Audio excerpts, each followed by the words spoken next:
Преговарачкиот процес со Европската Унија е маратон, не спринт, а ставот на владата останува непроменет и наспроти пораките од председателот на Европскиот совет Антонио Кошта, дека уставните измени остануваат единствениот услов за продолжување на евроинтегративниот процес, порача премиерот Мицкоски. Ден по посетата на Кошта на Скопје, Мицкоски изјави дека не се согласува со неговите позиции и повтори дека нема цена што ќе го натера да влезе во авантура без јасни гаранции и извесен крај. Тој не очекува промена на ставот од Софија за македонското прашање, туку напротив, политиката на новата бугарска влада според него драматично се радикализира.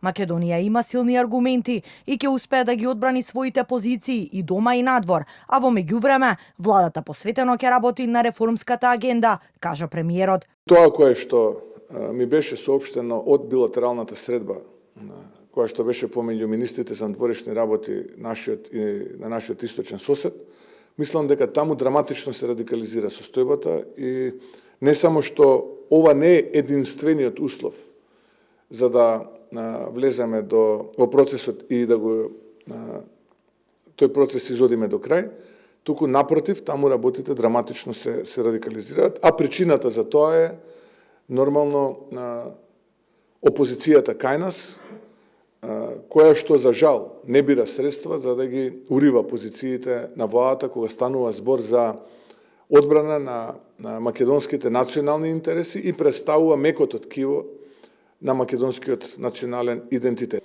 Ова се победува со ум, не се победува со брзање и под притисок, така што јас се повикувам македонската јавност да застани и да се обедини околу политиките на владата кога станува збор за ова прашање. Председателот на Европскиот совет Кошта потврди дека постојат само уставни измени за европскиот пат и се друго се измислици од власта, оцени лидерот на СДСМ Филипче.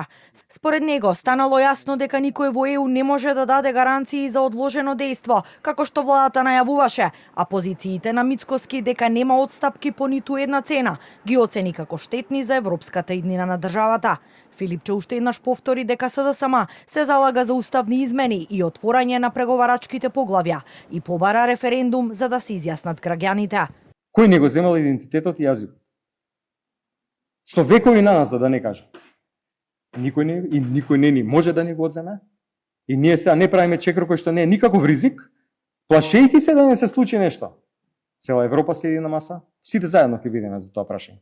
Јас реков споделуваме одговорност. Ако тоа се случи, заедно седнуваме на маса и преговараме. То никој не може и не сме да го бара.